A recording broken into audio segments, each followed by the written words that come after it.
Então, abra comigo aí na primeira carta aos Coríntios. Paulo, escrevendo aqui aos Coríntios, agora no capítulo de número 3, ele fala sobre a questão da igreja dividida. E uma igreja dividida, ela é uma igreja envenenada, uma igreja condenada à morte. A divisão no meio da igreja é o indício que a igreja está sendo conduzida pela natureza humana, pela natureza carnal, em vez de ser conduzida pelo Espírito Santo de Deus. É o espírito de crítica que causa muitas vezes o mal dentro da igreja. É o espírito de confusão, de contenda, de discórdia, que impede que a verdade alcance outras pessoas. É o sentimento de um irmão querendo ser a consciência do outro, em vez de juntos buscarem a Cristo. Aquele que é o culpado do erro é muitas vezes o primeiro que suspeita. Aquele que é culpado do erro é aquele que quer se levantar para condenar o outro. Por quê? Porque assim ele oculta o seu erro e desculpa o seu próprio coração. Quando o pecado entrou no meio da humanidade, nós tivemos então o conhecimento daquilo que era o mal. E é terrível, porque tão depressa o pecado entrou na humanidade, a acusação começou. E é por isso que a natureza humana sempre vai pender para isso, se não for controlada pela graça de Cristo. É aqui no capítulo 3 que Paulo usa a metáfora de um edifício. Acompanhe comigo aí os versículos 9 e 10. E o que é importante? Esse edifício tem um alicerce, um único alicerce, que é Jesus Cristo. Então, não há outro alicerce que possa ser colocado, ou sobre o qual a igreja ela possa ser edificada. Pensa no seguinte, uma pessoa que, eu quero dar aqui um exemplo agora para você, para a gente poder correr e aproveitar ao máximo esse tempo e esse mergulho aqui no capítulo 3 de Coríntios. Imagine que uma pessoa ela se inscreve para uma pós-graduação em matemática, mas ela não conhece nem o básico de matemática, ela não conhece as operações, as 4 operações, ela não conhece a questão dos números decimais, estou aqui. Mas ela se matriculou, conseguiu, sabe-se lá como se matricular para um curso de pós-graduação.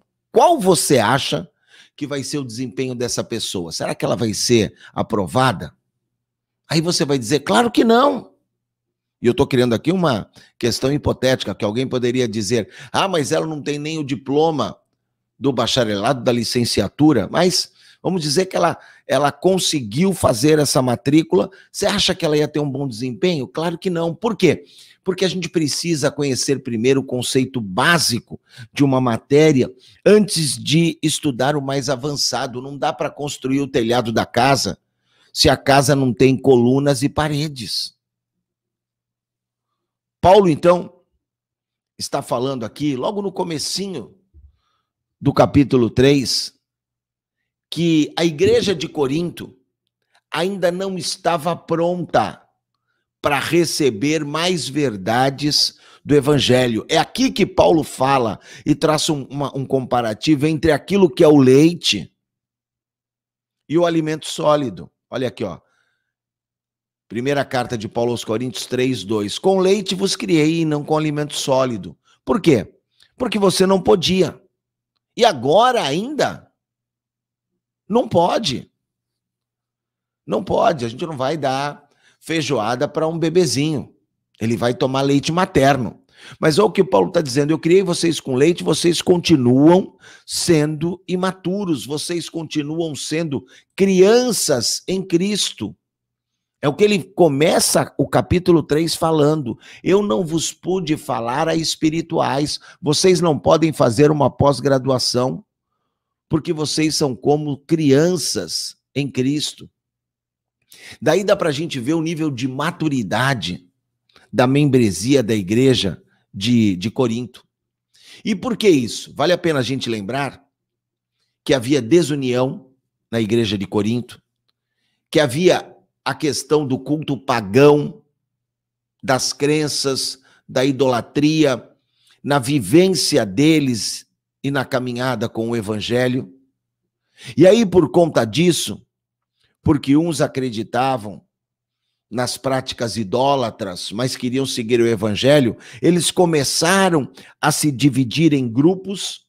Por quê? Porque esses aqui acreditavam nisso, aqueles ali acreditavam no outro, aquilo ali eles acreditavam em outras coisas, e eles citavam até mesmo líderes proeminentes, né, no versículo,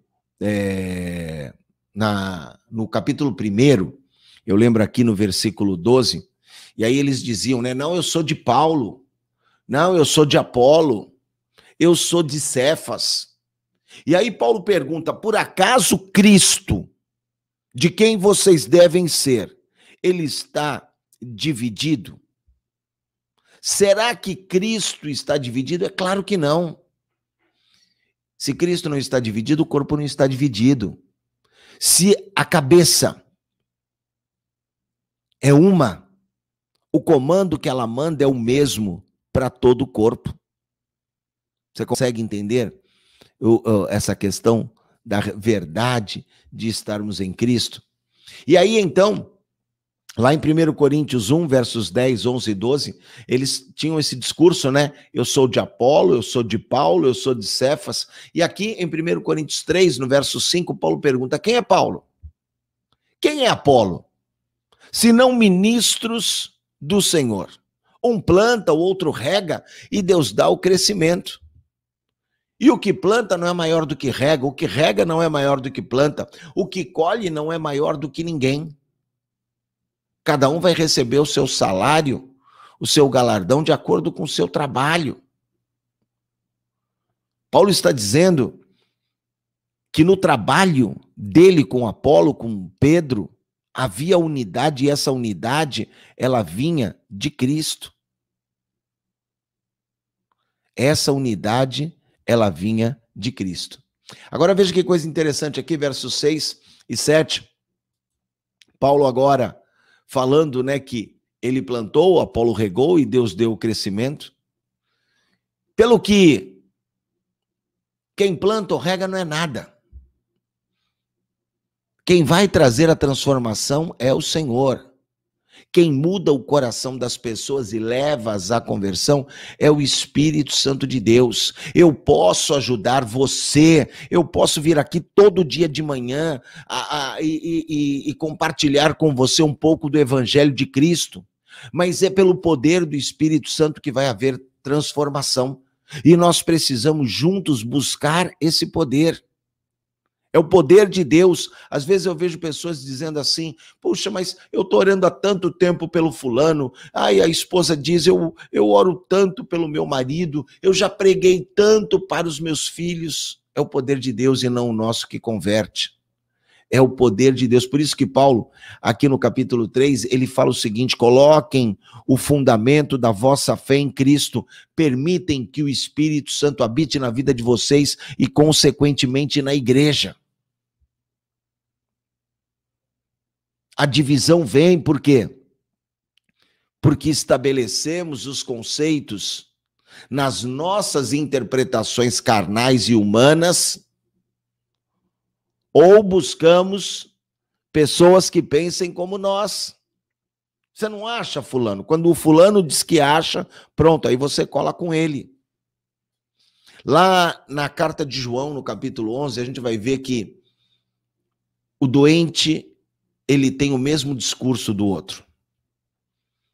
Marta e Maria, irmãs de Lázaro, elas mandaram chamar a Jesus porque Lázaro estava morto. Jesus propositalmente demora a chegar. Quando ele chega em Betânia, elas vão reclamar com ele. O discurso das duas é o mesmo.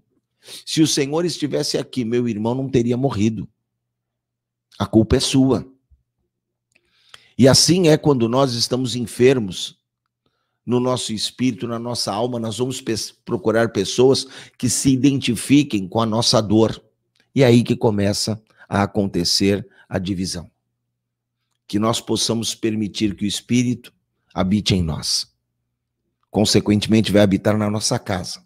Consequentemente, vai habitar na igreja. Não dependa da sabedoria do mundo. Eu quero encerrar falando sobre isso. Primeira carta de Paulo aos Coríntios, capítulo 3, verso 19.